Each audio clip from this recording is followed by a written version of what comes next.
ముస్లింల ఆరాధ్య దైవమైన శ్రీ హజరత్ కాలే మస్తాన్ షా ఔలియా వారి 134వ ఉరుసు మహోత్సవ ఆహ్వానం జనవరి 6వ తేదీ మంగళవారం నుండి జనవరి 10వ తేదీ శనివారం వరకు కన్నుల పండుగగా ఈ ఉరుసు మహోత్సవాలు నిర్వహించబడుచున్నవి. జనవరి 6వ తేదీ తెల్లవారుజామున చాందినీ అలంకరణ, బాబావారి పవిత్ర గంధోత్సవం, దేశ నలుమూలల నుండి తీసుకొని వచ్చిన శేష వస్త్రములు కప్పడం, రాత్రి 11 గంటలకు చందల్ ఊరేగింపు, బ్రహ్మాండమైన నౌబత్ గానాలు, కేరళ డప్పు వాయిద్యాలు, మేళ తాళాలు, కనక తప్పెట్లు, బాజాలు, బుట్టబొమ్మలు, కోలాటాలు, ప్రసిద్ధిగాంచిన పకీరుల మేళ తాళాల విన్యాసాలతో కన్నులు మిరుమిట్లు గొలిపే బాణా సంచాలతో అంగరంగ వైభవంగా జరుగును.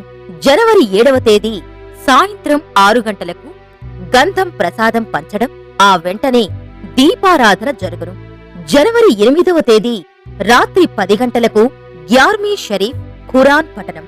5వ రోజున పకీరులకు శేషవస్త్రాలు పంచడం, ఉరుసు జరుగు ప్రతిరోజు లక్షలాది మందికి అన్న సంతర్పణ కార్యక్రమం జరుగును. జనవరి 9వ తేదీ బాబావారు ఆసీనులైన కుర్చీని యథాస్థానంలో ఉంచడం జరుగుతుంది.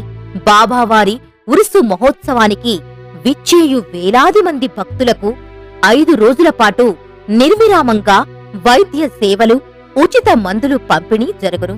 సంతానం లేని వారైతేనేమి, రోగ బాధలతో ఉన్నవారైతేనేమి, ఆర్థిక ఇబ్బందులు ఉన్నవారైతేనేమి, గత ఏడాది ఉరుసు మహోత్సవంలో మొక్కుకుని ఈ ఉరుసు మహోత్సవానికి ఆ మొక్కు తీర్చుకొనుటకు వేలాది మంది విచ్చేయుచున్నారు. ఏ సమస్యకైనా బాబావారి దివ్య సన్నిధే పరిష్కార మార్గం. 2007 ఆగస్టు నెల నుండి అన్న సంతర్పణ మొదలైంది. ఆ రోజు నుండి ఈ రోజు వరకు ఇక ముందు కూడా అన్న సంతర్పణ జరుగుతూనే ఉంటుంది. బాబావారిని మనసారా కొలిచేవారికి భక్తుల పాలిట కొంగు బంగారమై కోరిన కోర్కెలు తీర్చే మస్తానయ్య బాబావారి దివ్య ఆశస్సులు పొందగోరుచున్నా.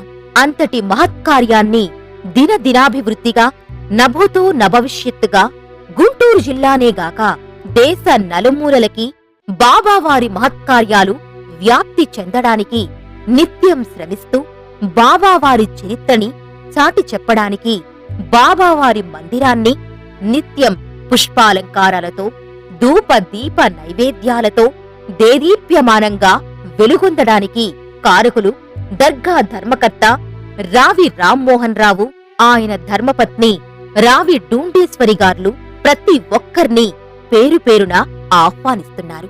సర్వే జనా సుఖినో భవంతు.